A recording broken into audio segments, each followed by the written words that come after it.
Oh. Generation, Alter oder Fähigkeiten. Wie erkennt man den perfekten Kandidaten oder die perfekte Kandidatin? Nicht am Alter und nicht an der Generation, sondern bitte an den Fähigkeiten. Eigentlich eine ganz kurze Antwort. Also das Generationenphänomen, wir machen hier ein bisschen Aufklärungsarbeit, das ist ein reines Werbephänomen der Medien. Die haben da viel Spaß dran, Generationen zu benennen und denen irgendwelche lustigen Eigenschaften zuzuschreiben. Ein bisschen Hintergrund dazu gibt es sicherlich. Also wir wachsen alle unterschiedlich auf. Ich sehe, wie meine Kinder ohne Probleme mit dem Handy hin und her wischen. Das kannte ich nicht. Ich habe mein erstes Handy mit 15 oder so gesehen und bekommen. Ja, das hatte noch Tasten. Also ja, es gibt in unterschiedlichen Generationen unterschiedliche Dinge, die wir lernen und können. Dass wir deswegen der jüngsten Generation immer zuschreiben, dass sie unheimlich faul ist, das hat mich damals, als ich fertig war mit meinem Masterstudium oder also in Richtung Ende des Studiums ging, sehr, sehr getriggert.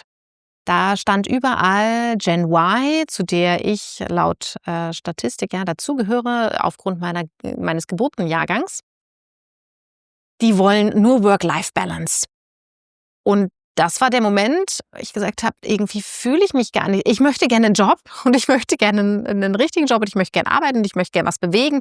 Und das mit der Work-Life-Balance ist ja nett, aber das ist gar nicht meine oberste Priorität. Was wollen die eigentlich alle von mir? Ja, das stand aber in jedem Artikel.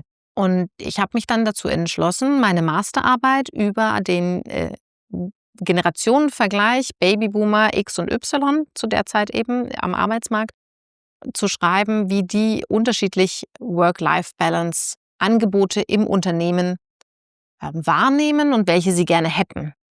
Und bin mit dieser These da rangegangen, dass eben Generationen unterschiedliche Dinge möchten und total auf die Nase gefallen, weil diese ganzen Thesen nicht signifikant waren, also die sich als falsch herausgestellt haben. Denn was kam am Ende raus? Am Ende gilt immer das Lebensphasenmodell. Und das wusste ich zu der Zeit nicht. Ja, ich hatte davon tatsächlich keine Ahnung. Dafür hätte ich wahrscheinlich ein anderes Studium belegen müssen. Dann wäre das mir schon früher klar geworden. In der BWL war das einfach kein Thema. Dann habe ich einfach festgestellt, dass es eben häufig darum geht, in welcher Lebensphase befinde ich mich und welches Benefit von Unternehmen, das ist das, was ich damals untersucht habe, brauche ich in welcher Lebensphase. Zum Beispiel das Thema Kinderbetreuung brauche ich in der Lebensphase, in der ich Kinder habe. Das hatte ich zu dem Zeitpunkt nicht und könnte mir das heute sehr gut vorstellen, dass das ein Benefit ist, womit mich eine Firma tatsächlich bekommen würde. Und in ein paar Jahren aber nicht mehr, weil dann ist das Thema auch wieder vorbei. Und genau darum geht es. Es geht darum, was braucht ein Mensch in welcher Lebensphase. Deshalb passen auch nicht alle Benefits immer in alle Stellenanzeigen. Beispielsweise passen nicht zwingend alle Benefits in Azubi-Stellenanzeigen. Oder auch wenn ich sage, dieser Job ist im Homeoffice und 100% remote. Was interessiert mich da die geförderte Kantine? Oder der Parkplatz vorm Büro? Überhaupt nicht. Das kann man tatsächlich pro Stellenanzeige anpassen. Ich weiß, dass das ein Riesenaufwand ist und dass der sehr häufig hinten runterfällt.